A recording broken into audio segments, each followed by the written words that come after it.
All right, so we talked about how if compounds have a lot of intermolecular forces or very strong intermolecular forces, it's harder for them to turn into a gas. So this process is known as vaporization. So vaporization is a phase transition from a liquid to a gas, right? And so basically, if a molecule has enough energy, it will turn into a gas.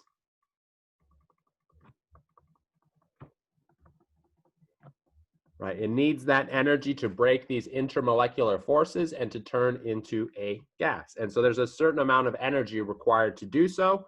That's the enthalpy of vaporization, or delta H vape. And this is the energy required to vaporize, right? To go from a liquid to a gas. So for example, water, to go from a liquid to a gas phase, this delta H of vaporization is 40.7 kilojoules per mole. You'll notice that this is positive. This is endothermic, so requires energy to go into a gas. So this is how sweat works. Right, when your body gets overheated, it starts to sweat, it dumps out some water, and then this water goes from a liquid to a gas. When it does that, that requires energy or heat, and thus there's heat leaving your body. If we think about the relationships between boiling point and the enthalpy of vaporization, if something is easy to boil, it has a low boiling point. And if something is easy to boil, that means it has weak intermolecular forces. And if it's easy to boil, it doesn't take a lot of energy. So it has a low delta H of vaporization. Right? Delta H of vaporization is the energy required to boil or to go to a gas. And so if it doesn't require, or if that's easy to do, it's not going to require a lot of energy. The inverse of vaporization is condensation. So condensation is going from a gas to a liquid, right? And so since they're equal processes or opposite processes, their energy required is equal and opposite. So the delta H of condensation is equal to the negative delta H of vaporization, right? They're opposite processes, so it makes sense that they have equal but opposite energies.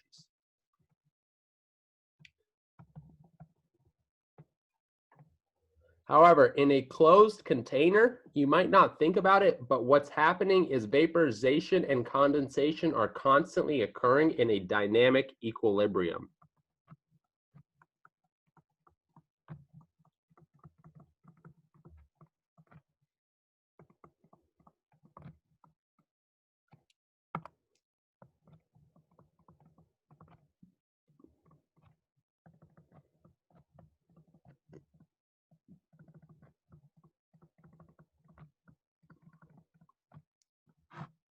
So for example, if you had a beaker with a lid on top of it,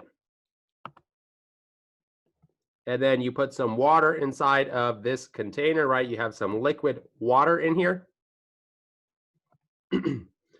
If this container was not closed, eventually all the water would evaporate away. So it's turning into a gas. And this happens in a closed container as well. So some of it's going to turn into gaseous water, but that gaseous water is also going to turn right back into liquid water. So they're going to constantly be turning from liquid to gas and gas to liquid. However, they're at what's known as a dynamic equilibrium. And so even though the liquid is turning into a gas and the gas is turning into a liquid, it looks like nothing is happening because they're occurring at equal rates. So at equilibrium, the rate of liquid to gas is equal to that of gas to liquid. So it looks like nothing is happening.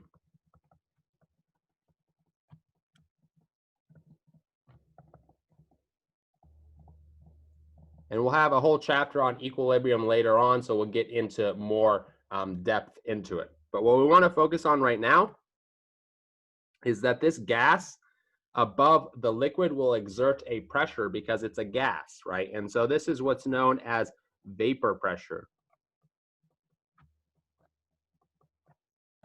So vapor pressure is the pressure exerted by the vapor above a liquid. And so think about gases. The more gas you have, the more pressure you have. And so in order for the liquid to become a gas, it has to break the intermolecular forces. So when we have strong intermolecular forces, it's very hard for the liquid to turn into a gas. And so there won't be a lot of gas.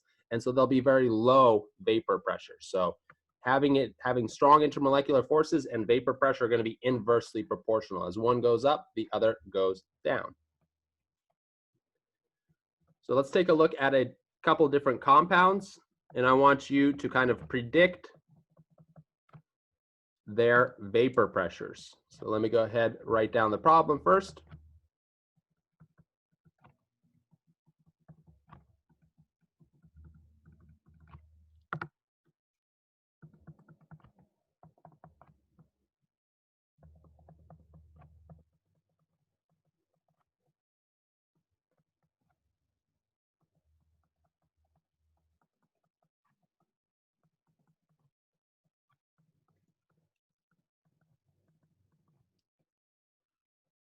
So what I want you to do here is place in order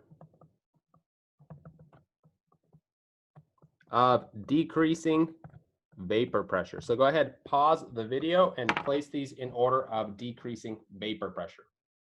All right, so hopefully you pause the video. So what we said before is when we have more intermolecular forces, we're going to have a lower vapor pressure. So let's take a look at the intermolecular forces located in each one of these molecules. This one right here, we see that it is a polar molecule. So we have dipole-dipole forces, as well as London dispersion forces because they're located everywhere. This guy over here is also polar, so we do have the dipole-dipole. We also have London dispersion forces, and then in addition, we also have H bonding. Water down here has actually two components of H bonding, as well as dipole-dipole and London dispersion, right? So we have two H bonds over here. And then finally, we have this compound, which also has two sources of hydrogen bonding, and as well is the biggest molecule as well. So that'll cause it to have an increase in its London dispersion forces, and it too also has dipole-dipole interactions. So we'll write 2 H bond, and then we'll put big. So if you think about it, there's only one that does not have hydrogen bonding, and it's A. So that one will have the least amount of intermolecular forces and thus the highest vapor pressure. So we'll put A first. And then we need to start thinking about all of these next ones have hydrogen bonding. These two on the bottom have two sources of hydrogen bonding, right? They have two OH bonds, whereas B only has one OH bond. And since hydrogen bonding is the most powerful, the most important, this one lacking the second hydrogen bonding will come up next. Then we need to determine between C and D. And so both of them have two sources of hydrogen bonding. So they're the same there. The next thing we want to think about is polarity. They're both polar molecules. And then the next thing we want to think about is size. D is much bigger, which will result in more London dispersion forces, which will result in a lower vapor pressure. So then the correct order is C followed by D.